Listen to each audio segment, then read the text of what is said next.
బ్రహ్మానందం గారు, ఒకసారి మీ అమ్మగారు నాన్నగారి గురించి జస్ట్ అంటే. అమ్మా నాన్నల గురించి చెప్పటం అంటే దేవుడి గురించి చెప్పినట్టే ఒకటి. పైగా మా అమ్మా నాన్నలు మామూలు అమ్మా నాన్నలు కాదు. ఒకవైపు పేదరికం, ఒకవైపు పెద్దరికం పంచుపుట్టినటువంటి అమ్మా నాన్నలు. వాళ్ళు నా తల్లిదండ్రులు అని చెప్పుకోవడానికి, నా జీవితాన్ని ఒక మార్గం వైపు నడిపించడానికి మా నాన్న చెప్పిన మాట ఒక్కటే ఒకటి గుర్తుంది, ఇప్పటికీ చెప్పాలనిపిస్తుంది.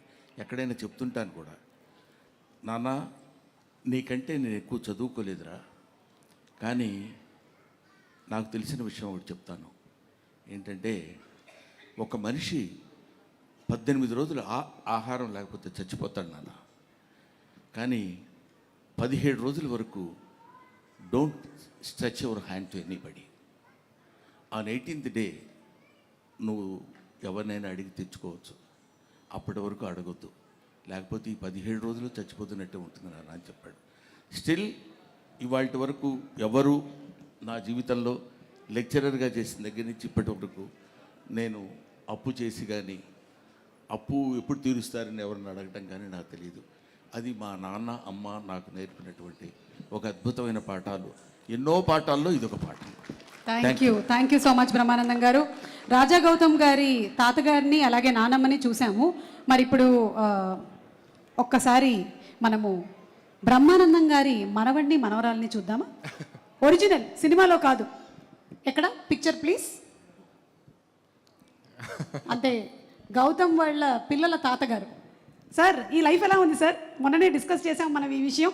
వాళ్ళు చాలా మొహమాటం లేకుండా కొన్ని విషయాలు చెప్తారంట. ఏం చెప్తారు సార్? గుర్తుపెట్టుకున్నావా? బాగా గుర్తుపెట్టుకున్నాను సార్. ఇట్లాంటి బాగా గుర్తుంటాయి సుమా. అబ్బా సార్ ఒక్కసారి ఈ రోజు చిరంజీవి గారికి చెప్పకుండాలాగా ఆయనకి చెప్పుకోవడానికే సగం ఉంటాయి. దాన్ని ఏమంటారు, ఏంటో ఆయన గురించి ఏదైనా మాట్లాడటానికి 40 ఏళ్ల క్రితం భయం పడిపోయింది. అవునా? 40 ఏళ్ల క్రితం ఏం భయం పెట్టారు? భయపెట్టడం అంటే ఏంట్రా అని కాదు. చూడగా ఇప్పుడు నిన్ను చూడగానే రాజీవ్ భయపడుతుంటాడు చూడు, అలాగా. అంటే నీకు ఈజీగా అర్థమైపోయింది చూసినప్పుడు. అలాగా ఆయన is such a legendary personality.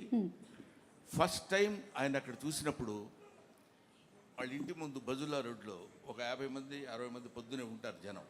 వాళ్ళల్లో ఒకటి నేను అని అరిచిన రోజు ఉంది నాకు తెలుసు. అప్పటి నుంచి అతను ఇలా రండి పిలవండి అని చెప్పినప్పుడు వెళ్ళి పలకరించిన ఆ రోజులు అవి గుర్తుండి ఆయన కాలు దిగి గౌక్కని వెళ్ళిపోతుంటే సార్ సార్ సార్ తాత అంటే అలవాటు అయిపోయింది. ఇప్పటికి 40 ఏళ్ళు అయింది ఆయనతో పరిచయం. అయినా అంటే పెద్ద మాటలు అనవసరమైన మాటలు మాట్లాడకూడదు కానండి, స్టిల్ భయమే సుమా. అది ఇలా మెచ్చుకుంటున్నా కూడా ఇలా చేయి పెడతా ఉంటే భయం. ఏం మాట్లాడితే మళ్ళీ మిమ్మల్ని ఆ సినిమాలో లాగా ఫ్రిడ్జ్లో దాచిపెడతారు. అది ఆయనకి నాతో పరిచయం చూసారా? ఆయనకి నాతో పరిచయం అంటే ఎంత దుర్మార్గమైన మాట, అట్లా అనొచ్చా? ఆయనతో నాకు పరిచయం అయిన రోజు ఏంటంటే, నిజం నాగేశ్వరి గారు, ఆయనేమో అక్కడ అట్లాంటి ఇట్లాంటి హీరోని కాను నేను చంటబ్బాయిలో చేస్తున్నాడు. అది నువ్వే చేయొచ్చు కదా, సరే నేనేదో చేద్దాను కదా అనుకున్నా. చేస్తుంటే నేను అక్కడ నిలబడి ఒక చిన్న మట్టి కుప్ప మీద నిలబడి చేస్తున్నాడు ఆయన. నేను ఇలా చూస్తున్నాను, అని అరుస్తున్నా, ఎవడాడు ఎవడు అదే అరుపులు, పక్క నుంచి పంపించండి అనగానే ఆయన అనటం ఓవర్ ల్యాప్లో ఒకటి చొక్కా పట్టుకుని నన్ను ఆనందంగా పక్కకి తీసుకెళ్ళాడు. అక్కడి నుంచి ఆడప్పుడు పాపం చాలా ఇంట్రెస్ట్. అంటే అప్పటికి నా గెటప్ అదంతా చాలా వేరుగా ఉందిలేండి. అప్పుడే సత్యాగ్రహం అనే సినిమాలో చేస్తే అప్పుడు హెయిర్ ఉండేది, అప్పుడు లేదు. గుండుతోటి ఒక ఎర్ర చొక్కా ఒకటి వేసుకుని అక్కడ నిలబడితే వాళ్ళకి 1 2 3 4 స్టెప్స్ ఇవన్నీ ఉంటాయి కదా. ఆ తర్వాత చిరంజీవి గారిలో ఉన్న, అంటే మీరు ఏదో ప్రశ్న అడిగితే నేనేదో సమాధానం చెప్తాను. ఆ ఫోటో ఒకసారి మళ్ళీ ప్రెజెంట్ చేయండి అమ్మా. చెప్తా. నేను పక్కన 40 ఏళ్ళకి వెనక్కి వెళ్ళాను. మళ్ళీ 40 ఏళ్ళు నీకేం చెప్తాను, నువ్వేం కంగారు పడక్కర్లేదు. నాకు 40 ఏళ్ళు కూడా లేవు. ఫీల్ అవ్వక, నువ్వు అలా ఫీల్ అవ్వద్దు, దానికే ఉంది. ఇండస్ట్రీకి వచ్చాను అడుగుతున్నారు చిరంజీవి గారు. ఏమిటో 35 ఏళ్ళు వచ్చి ఉంటుందమ్మా ఇండస్ట్రీకి వచ్చి. సార్ మళ్ళీ వేరే టాపిక్. మన ఏజ్ ఎందుకు? నన్ను అసలు కదిలించొద్దు. అక్కడ స్టార్ట్ అయ్యి మళ్ళీ వెంటనే పాపం ఆ కుర్రాడిని నేను ఇలా అన్నానని దగ్గరికి పిలిచి కాదు పోయి కొంచెం ఇట్లా చేస్తున్నప్పుడు డిస్టర్బ్డ్గా ఉంటుందమ్మా అందువల్ల అన్నానని చెప్పి ఆయన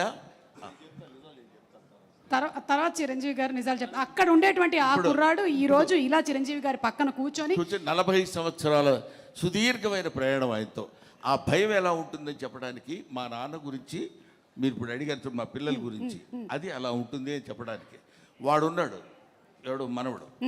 మనవడి పేరు సార్? మనవడి పేరు పార్థ. పార్థ మిమ్మల్ని ఎలా భయపెడతాడు? మనవరాలు మీరా.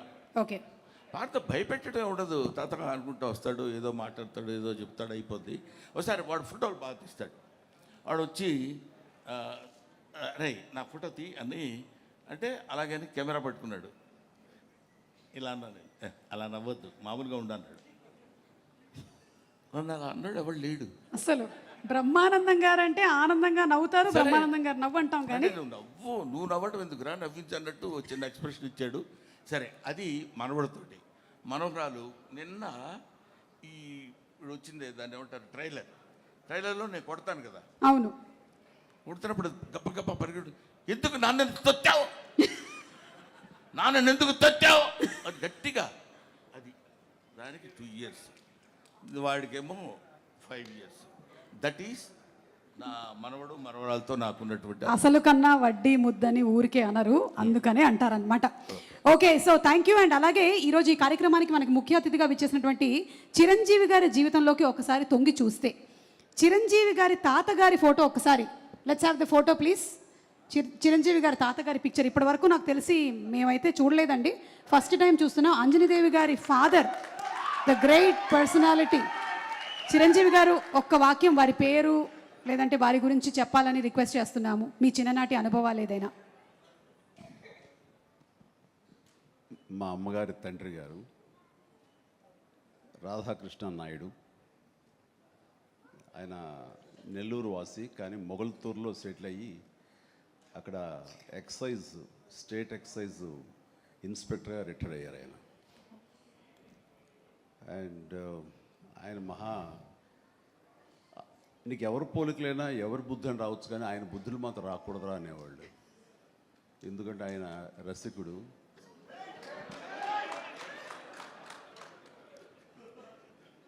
ఇద్దరు ఇంట్లో ఉండేవాళ్ళు, నాకు 2 అమ్మమ్మలు. వీళ్ళిద్దరి మీద అలిగితే 3వ వ్యక్తి పాపం ఎవరో అన్నీ కోల్పోయిన ఒక వ్యక్తి అని జాలి కొలేది ఆవిడకి అతి దగ్గర అయ్యారు ఆయన. అలా 3 మనకు తెలిసి 4-5 ఉన్నాయేమో మనకు తెలియదు. అందుకని నువ్వు ఈ ఫిలిం ఇండస్ట్రీకి వెళ్తున్నావు, అవకాశాలు ఎక్కువ ఉంటాయి, జాగ్రత్త, ఆయన మాత్రం ఆదర్శంగా తీసుకోవద్దు అన్నారు. నేను తీసుకోలేదమ్మా. చిరంజీవి గారి తాతగారి గురించి తెలుసుకోవడం మాత్రమే కాదు, ఆయన చాలా దాన ధర్మాలు చేస్తారు, మంచి బుద్ధి వచ్చింది, అది ఒక్కటి కొంచెం అందిపుచ్చుకున్నాను. ఓకే, అయితే ఇప్పుడు రామ్ చరణ్ గారి తాతగారిని ఒకసారి చూద్దాము. రామ్ చరణ్ గారి తాతగారు అంటే చిరంజీవి గారి తండ్రి గారు. Photo please.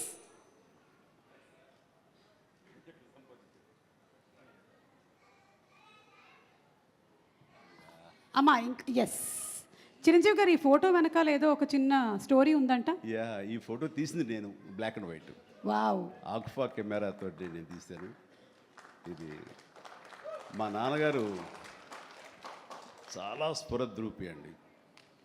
యంగ్ ఫొటోస్ చూస్తే ఆయన గ్లామర్ నాకు కానీ పవన్ కళ్యాణ్కి కానీ నాగబాబుకి కానీ ఎవ్వరికి రాలేదు. అంత గ్లామరస్ ఫేసు, అంటే ఇటాలియన్ కట్స్ అంటారే అలా ఉంటుంది ఆయన ఫేస్ కట్. మేము ఆయన ఆరాధిస్తుంటాము, ఆయన మా hero. Super, great, thank you. And finally ఒక పిక్చరు క్లీంకారా వాళ్ళ తాతగారి ఫోటో చూద్దాము. Photo please. అమ్మ తొందరగా ఏంట్రా బాబు, అది మేము ఇంకా ఫేస్ స్పష్టంగా చూడలేదు కానీ విత్ ఆల్ ది మనవరాళ్ళు ఇంట్లో ఉన్నప్పుడల్లా నాకు మా గ్రాండ్ డాటర్స్ ఉన్నట్టు ఉండదు, ఒక లేడీస్ హాస్టల్ వార్డెన్లాగా ఉంటుంది నాకు. లేడీస్ హాస్టల్ వార్డెన్ లాగా చుట్టూ ఆడపిల్లలే, ఒక్క మగాడు. అరే చరణ్ ఈసారి కానీ సరే ఇంకొక అబ్బాయిని కనరా, మన లెగసీ కంటిన్యూ అవ్వాలరా అని కోరిక. తనకి అసలు ఈ ముద్దు ఈ అమ్మాయి అంటేనే మళ్ళీ ఇంకో అమ్మాయికి అంటాడేమో నాకు భయం. Lovely kids. Thank you so much Chiranjeevi గారు. థ్యాంక్